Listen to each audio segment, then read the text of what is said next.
네, 안녕하세요. 지난 시간에 이어서 우리 고용정책기본법 세 번째 시간 갖도록 하겠습니다. 우리 교재 358페이지 고용조정지원 및 고용안정대책 해서 자, 우리 그 고용안정제도가 제가 말씀드렸던 것처럼 고용안정제도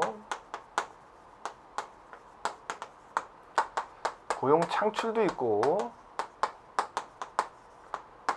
고용 촉진도 있고 그다음에 고용 유지도 있었죠. 고용 유지 이런 부분들이 지금 나오는 부분들에 다 해당하는 것들입니다. 그래서 구체적으로 정책적으로 나오는 것도 있지만 이제 우리 이 법에서는 기본적인 내용들을 본다라는 거예요. 그래서 지난 시간에서 봤던 내용들과 연장돼서 이제 이 내용이 진행되는데, 자, 이 시간엔 고용조정지원과 고용안정대책을 보면, 자, 여러분들 고용안정이라고 표현하면 고용유지 혹은 고용안정이라는 또 내용도 있죠. 그래서 주로 이런 것들이죠. 여기에서의 고용유지는 업종 전환이라든가 혹은 회사가 뭐 도산 위기라든가 이럴 때 사람들을 해고해야 되는데 해고하지 않고 그 상태를 유지해 간다면 뭐예요?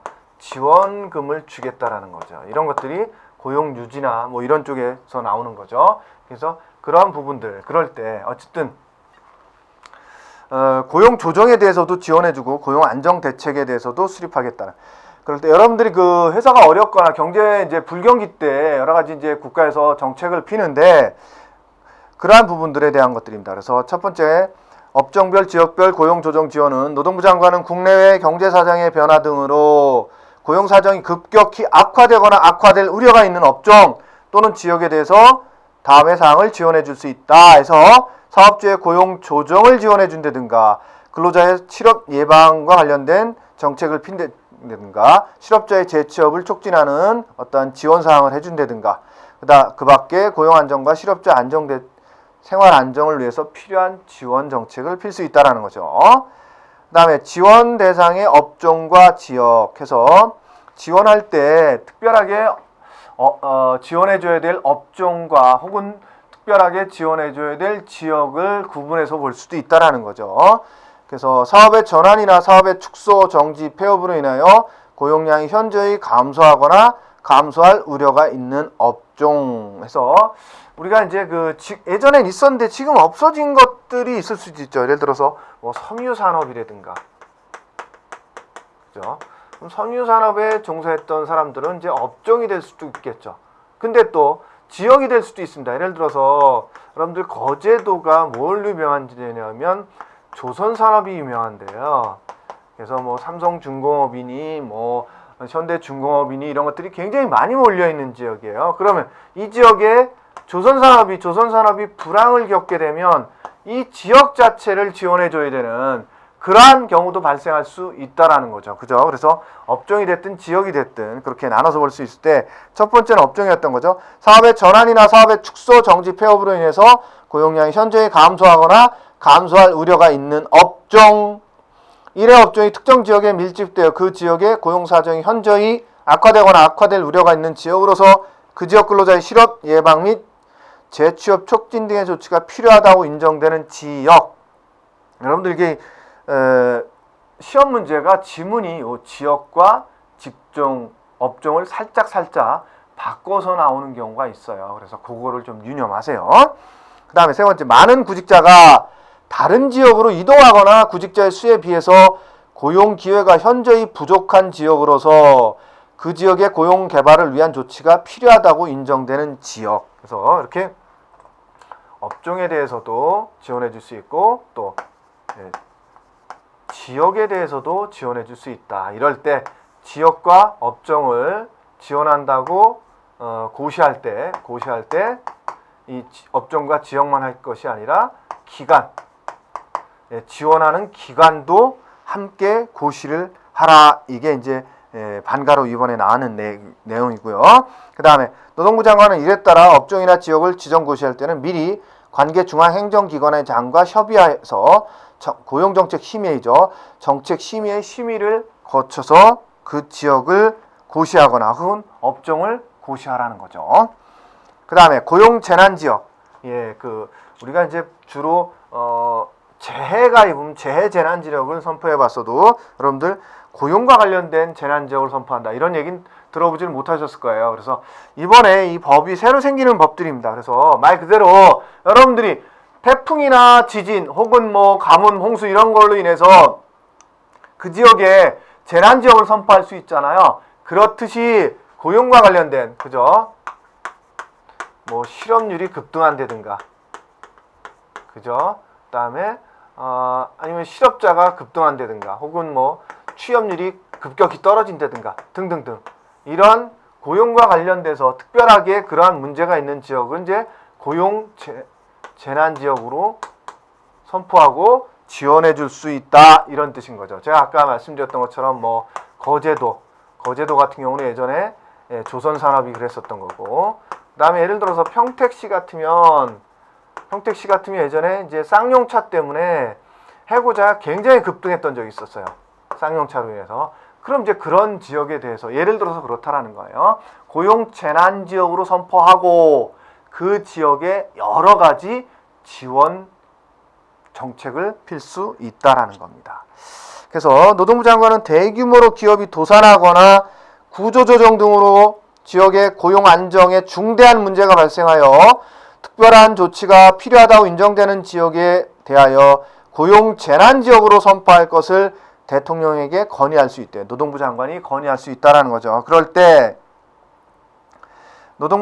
대통령은 국무회의 심의를 거쳐서 그 지역을 고용 재난 지역으로 선포할 수 있고, 노동부 장관은 대통령에게 건의하기 전에 그 지역의 현재 실업 등의 상황을 파악해서 조사한 다음에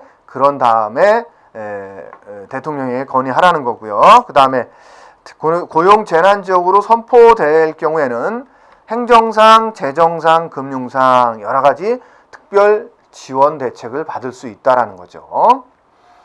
예, 그런 식의 어떤 고용 재난 지역의 선포도 통해서 그 지역을 특별히 지원할 수 있다 이런 내용이었던 거고요. 다음은 대량 고용 변동 신고입니다.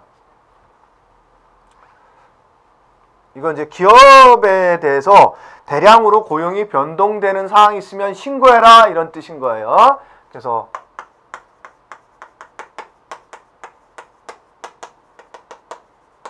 우리가 근기법에서 처음에 봤던 근기법상에서 정리해고도 대량 고용 변동에 해당할 수 있는 거였고요.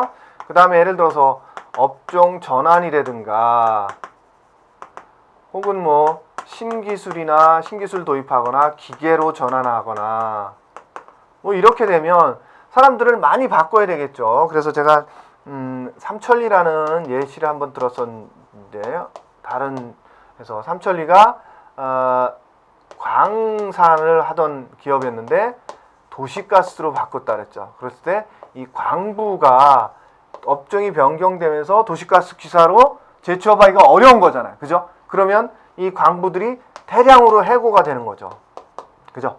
그럼 대량 고용 변동이 돼버리는 거죠. 어쨌든 또 기계로 전환하거나 사람이 하던 것을 기계로 전환함으로 해서 대량 고용 변동이 생긴다든가 이럴 때 하여튼 이렇게 무언가의 원인에 의해서 회사에서 많은 사람들을 내보내야 되는 경우가 발생한다면 노동부에 신고하라는 거죠. 그래서 회사 규모가 첫 번째는 300인 미만인 사업자일 경우에는 30명 이상을 해고할 때, 해고라는 기보다는 내보낼 때, 그 다음에 두 번째는 300명 이상인 기업에서는 10% 이상 고용 변동이 발생하면 신고해라. 단 근로기준법에 의해서 이거를 신고했다. 여기에 속하는 것 중에서. 그러면 별도로 또 안 해줘도 되는 거죠. 이미 했기 때문에. 그렇지 않고 다른 경우라면 노동부에 신고하라는 겁니다. 저런 회사 규모에 따라서. 그래서 우리 교재 박스에 나오는 게 그런 내용들입니다. 그래서 이런 대량 고용 변동이 1개월 동안에 요 정도 규모로 발생하면 신고하라는 거죠. 노동부에 신고하라는 거야. 직업안전기관에. 노동부 직업안전기관에 저러한 사항을 신고하라는 거죠. 또한 근데 요 범위에 속하지 않는 사람들이 있다. 제외해도 되는 사람들이 있다라는 거죠. 그 내용이 그 359페이지 박스 하단에 있는 겁니다. 그래서 동그라미 2번 1회 단서에서 이직하는 근로자가 노동부령으로 정하는 기준에 해당하는 경우에는 일용 근로자 또는 기간을 정하여 고용된 사람으로서 6개월 미만인 사람, 그 다음에 수습 사용된 날로부터 3개월 이내인 사람, 자기 사정 또는 규책 사유로 이직하는 사람, 그 다음에 상시 근무를 요하지 않는 사람, 천재지변이나 부득이한 사유로 사업 계속이 불가능한 경우, 이런 경우에는 이 범위에 포함시켜주지 않아도 된다는, 제외해도 된다라는 거예요. 첫 번째가 뭐였어요? 일용으로 6개월이 안 된 사람.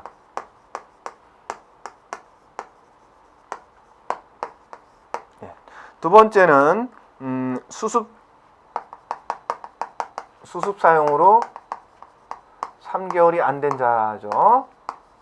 그 다음에 세 번째는 자기 사정으로 이직하는 자, 혹은 본인 규책 사유로 해고되는 자, 뭐 이런 사람들인 거죠. 그 다음에 네 번째, 상시 근무를 요하지 않는 업무래요. 상시 근무를 요하지 않는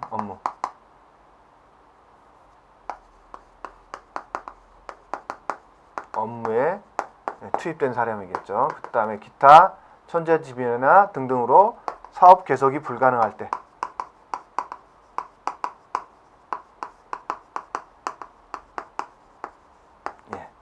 요 경우에는 여기에 포함되는 거에 넣지 않아도 된다, 이렇게 이해하시면 될 것 같아요. 그래서 대량 고용 변동 시 신고하지 않아도 되는 근로자에 속하는 경우는 뭐 이렇게 물어볼 수 있다라는 거죠. 예, 지금 뭐 했어요? 이게 대량 고용 변동에 대한 신고잖아요. 그죠? 자, 다음은 실업 대책 사업입니다. 예. 그래서 국가에서 그 실업이 발생하면 그것에 대한 대책들을, 어떤 것들을 만들어서 시행을 해야 되느냐, 이러한 내용들을 담고 있는 겁니다.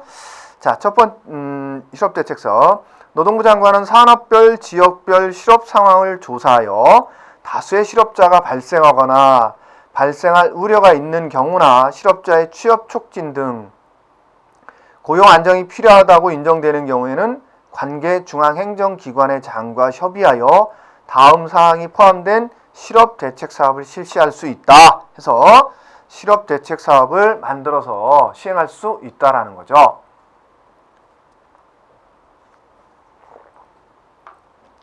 그러한 내용들에는 첫 번째, 실업자의 취업 촉진을 위한 훈련의 실시와 훈련에 대한 지원. 그래서 실업자를 위한 거예요. 실업자. 자, 여러분들 그 실업자, 뭐 근로자 이런 얘기들 나오는데 이 시간에 요거 한 번만 정리해 보고 갈게요. 자, 근로자. 지난 시간에 제가 말씀드렸던 것 같은데 근로자를 개념이 재직자에 한정하느냐, 혹은 재직자 플러스 실업자까지를 봐주느냐. 네, 이거 좀 다르다 그랬죠? 그래서 재직자에 대한 한정으로 보는, 근로자를 단지 일하고 있는 사람으로만 한정해서 보는 것은 근로기준법, 근기법하고 고령자법이 근로자를 재직자로 한정해서 보고요. 나머지 법들은 예를 들어서 지금 나왔던 고용정책기본법, 그 다음에 고용보험법, 그 다음에 남녀고용평등법, 그 다음에 근로자 직업능력개발법, 직능법이라고 표현해요. 직업능력개발법. 이런 법들은 재직자 플러스 실업자까지를 근로자로 보아준다, 이런 거 여러분들 하나 기억해 두시라고 그랬고요. 자, 어쨌든 그건 지금은 이제 근로자 개념이 아니라 실업자 개념인데, 실업자를 대상으로 하는 실업 대책에 대해서는 첫 번째가 이제 실업자의 취업 촉진을 위한 훈련의 실시와 훈련에 대한 지원도 해줄 수 있고, 그래서 여러분들 재직자가 아니더라도 그 국가에서 발행하는 내일 배움 카드나 이런 것들을 통해서 실업자분들이 충분히 교육을 받을 수 있도록 지원해주고 있죠. 그죠? 그 다음에 실업자에 대한 생계비, 생업자금, 국민건강보험법에 따른 보험료 등 보험료, 사회보험료, 그 다음에 의료비, 여기 가로에 나오는 거 잘 보세요. 가족의 의료비를 포함한다. 여러분들 지문에 이런 거예요. 근로자의 의료비만 지원한다. 뭐 이런 식으로 나와요. 그게 이제 틀린 거죠, 그럼. 그다음에 학자금도 본인 학자금뿐만 아니라 자녀의 학자금도 포함해서 대주고, 그다음에 주택 전세자금 및 창업 점포 임대 등의 지원도 있다. 그래서 주택도 전세지 구매 자금이 아니에요. 그죠? 주택 전세 자금이었던 거예요. 그 다음에 창업도 창업 점포 임대죠. 임대 구매 아니죠. 점포 구매 아니죠. 예, 이거 임대와 전세라는 거 요거 하나 꼭 기억하십시오. 그 시험 문제 나오다 보면 이런 것들을 요런 식으로 바꿔요. 그러니까 그거 유념하셔야 됩니다. 그 다음에 실업의 예방, 실업자의 재취업 촉진, 그 밖에 고용 안정을 위한 사업을 하는 자에 대한 지원.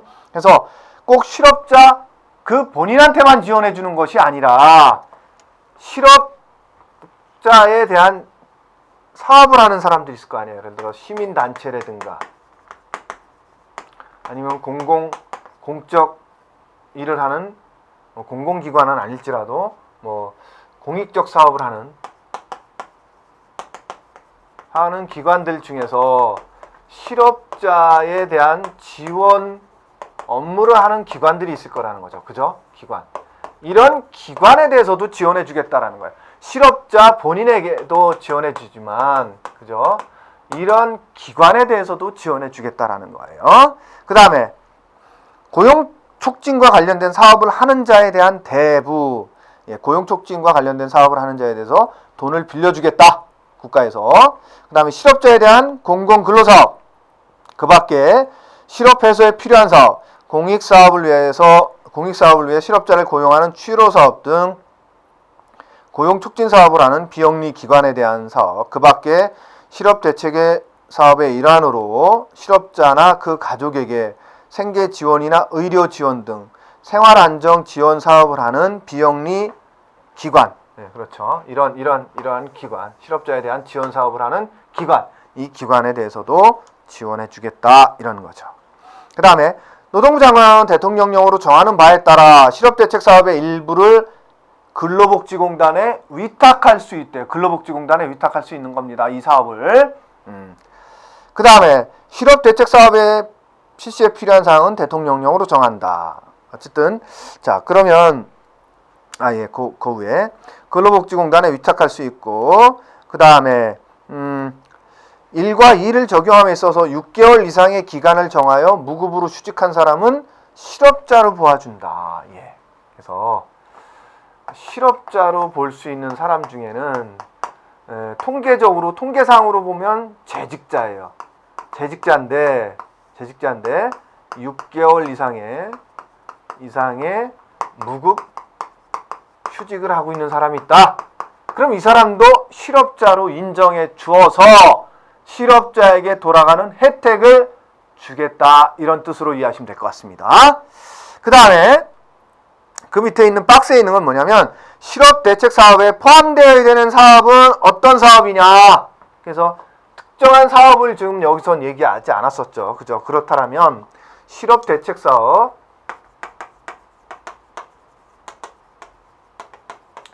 을 필 때 어떤 것들이 들어가 줘야 되느냐. 첫 번째, 많은 인력을 사용하는 사업. 두 번째는 많은 실업자가 발생하거나 발생할 우려가 있는 지역에서 시행하는 사업. 예, 많은 실업자가 발생하거나 발생할 우려가 있는 지역에서 하는 사업. 그죠? 그다음에 세 번째는 고용 상황의 변화에 따라 쉽게 규모를 변경하거나 그만둘 수 있는 사람. 고용 상황에 따라서 쉽게 그만두거나 고용 상황이 변할 수 있는 사람. 쉽게 규모를 변경하거나 그만둘 수 있는 사람. 쉽게 규모를 변경하거나 그만둘 수 있는 사람. 이러한 세 가지에 포함되는 것들은 실업 대책을 수립할 때 꼭 포함되어야 되는 사업이다. 이렇게 이해하시면 될 것 같습니다. 예. 그 다음에 그러면 이런 실업 대책 사업을 시행할 때 그 돈은 도대체 어디서 갖다 쓸 거냐? 이러한 부분이 실업 대책 사업에 대한 자금 조성이에요. 그래서 여기서 공단은 뭐겠어요? 예, 근로복지공단이죠. 근로복지공단에서 이런 실업대책 사업을 위탁하고 있으니까요. 그죠? 그래서 공단은 실업대책 사업을 위탁받아 하는 경우에는 다음 각호의 방법으로 해당 사업에 대한 자금을 조성한다. 첫 번째, 정부나 정부 외의 자의 출연이나 보조를 받을 수 있다. 결국 이제 정부 돈을 갖다 쓸 수도 있다라는 거죠. 그 다음에 자금의 차입. 예. 차입이라는 건 뭐예요? 빌려온다라는 거죠. 예, 어디 가서 필요할 때는 돈을 좀 빌려다 쓸 수도 있다라는 거예요. 기금이 없으면. 그 다음에 그 밖에 수익금에 의해서도 할 수 있다라는 거죠. 뭐 수입이 발생하는 사업들이 있다면 그것들을 가지고 하겠죠. 그 다음에 실업대책 사업의 자금의 차입. 공단은 위탁받은 실업대책 사업을 실시하기 위하여 필요하다고 인정하면 노동부 장관의 승인을 받아서 자금을 차입해 볼 수 있다. 빌려올 수 있다라는 거죠. 어디서? 국제기구나 외국 정부 또는 외국인으로부터 빌려올 수도 있다. 이런 뜻인 거예요. 그래서 어차피 이제 그 실업대책 사업을 시행할 때 정부에서 책정해놓은 예산이나 이런 것들이 있을 거 아니에요. 근데 그게 다 썼는데도 불구하고 실업자에 대한 지원책이 굉장히 필요하다. 그럼 어떻게 할 거예요? 그럴 때는 이렇게 외국에서 빌려다가 쓸 수도 있다는. 그럼 어떻게 다음 연도에 예산을 훨씬 더 많이 잡아가지고 빌려온 돈을 갚아줘야 되겠죠. 그렇죠. 예, 그런 식으로 빌려다 쓸 수도 있다. 이렇게 이해하시면 될 것 같습니다. 예, 이렇게 해가지고 고용정책 기본법 모두 마쳤습니다. 세 강으로 나눠서 했는데요. 사실은 이제 점점점 중요해지는 부분들이 많아가지고 두 강으로 하지 못하고 세 강으로 나눠서 했습니다. 여러분들 이 고용정책 기본법은 고용정책 분야의 기본이 되는 사항들을 개략적인 부분들, 원칙이나 목적 이런 부분들을 기준을 세우는 법이다 이렇게 생각하시고, 첫 번째 나왔던 부분들 있죠. 그 목적이나 원칙 이런 부분들을 좀 주의 깊게 보셔야 됩니다. 시험 문제로 그런 부분들이 좀 자주 출제되고 있다는 거 여러분들 기억하시기 바랍니다. 예, 여러분들 수고하셨습니다.